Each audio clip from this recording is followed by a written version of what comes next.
couple people come on in first and foremost. But today we're going to be talking about these puppies, and obviously they've kind of been universal with this whole COVID-19 thing coming in, but they do come with their own set of consequences for wearing a mask all day or most of your day. And I've been seeing more and more of it in the clinic as we're kind of getting into this long-term stretch of, hey, masks are a normal part of our life. So when we're looking at kind of mask wear, there's several things that I'm seeing. Number one, you want it to, kind of fit well, but a lot of times, and I'm guilty of this, is that when I'm wearing my mask, I'm opening my mouth slightly. And just to keep it from riding up, and I'm sure if you have glasses, it's probably maybe even a little bit worse.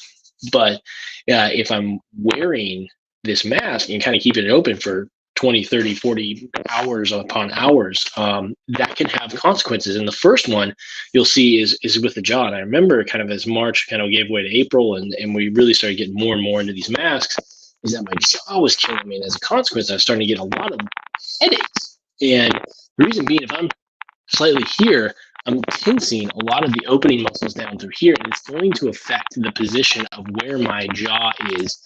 And that over time with repetitive talking, but also with either maybe chewing and things like that. Obviously, you're not wearing your mask while you're chewing, hopefully, unless you're chewing gum.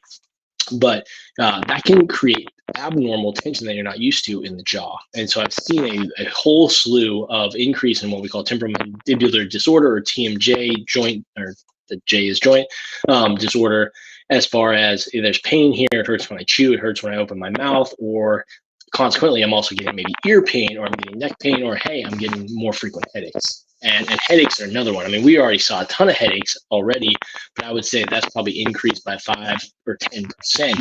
And a lot of it I can contribute to mask wear, because we're wearing these more. Not only are you maybe breathing some recycled air, it's kind of hard to say depending on which science you look at, but again, you're positioning the jaw weird, and when you position your jaw weird, we tend to position our head weird, and part of that is to keep that mask in a certain position again. And those kind of long-term postures, just like anything you might see with your low back or your mid back, long-term posture is not how humans are built to sustain. We need to be changing. And so if you're constantly kind of chronically holding this tension, it can lead to tension in the back, what we call your suboccipitals. And those guys will refer headaches right behind your eyes, kind of constant up through here, leading to pain into the temples and things like that.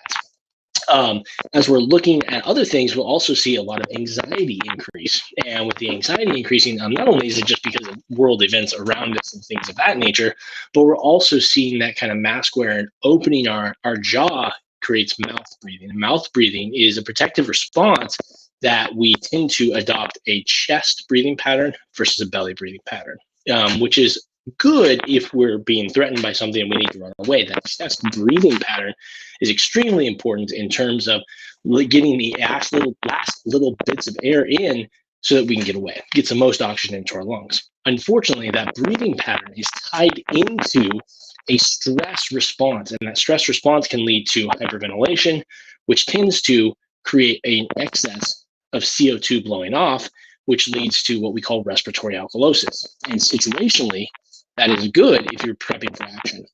If we're doing that all day, every day, that creates a situation where when we see respiratory alkalosis, it creates heightened nervous system responses. It creates hypervigilance. So again, if you're in a threatening situation, you can see how that might be useful. But long-term, our body doesn't relax. And so we kind of see this global muscle tension, anxiety, irritability, all that sort of stuff can ramp up as a result of simply wearing a mask for a long period of time. And so one thing that I teach my patients is what we call box breathing. And it's very, very simple. It's inhaling and exhaling at a quiet pace. Nothing forced, but nothing dramatic, I guess. You're not trying to get as much air in, you're not trying to get as much air out. And what you're going to be doing is you're going to inhale for 4 seconds, pause for 4 seconds, exhale for 4 seconds, and pause for 4 seconds. And what I'd recommend to all my patients is set a 5-minute timer and do that for 5 minutes. And what that does is it forces you to pace your breathing.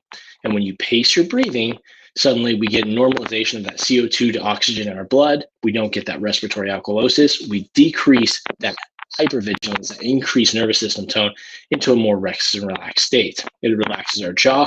It puts us in a more normal posture. So something easy you can do. If you're still struggling, which a lot of people are as far as head, neck, and pain, there's stuff we can do here at Physical Therapy, from dry needling to scraping to joint mobilizations or manipulations, or even, with the jaw, you can dry needle. That's something people don't know about a lot. So if you have questions, either message us below or get in contact with us. I'll try and flash the phone number up here really quickly, maybe. Let's see what we got. I'll punch this in. You can call us at 480-786-4969. And let's see if that will actually show up, if my magic will do the trick. And let's see if that'll do it.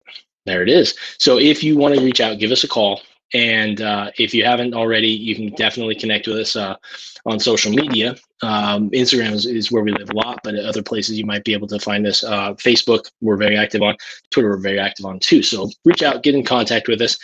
And we do offer a free discovery visit. So that's a half-hour kind of one-on-one situation where you sit down with a therapist and kind of say, hey, this is what I'm dealing with. Am I a candidate for physical therapy? And we kind of go through a full assessment and say, yeah, either you are or you aren't, and this is kind of what you're looking at as far as what a rehab protocol is, or we can refer you to someone who might be more appropriate to help. So hopefully you guys are having a great Monday out there. Can't wait to see you guys again, and have a good day.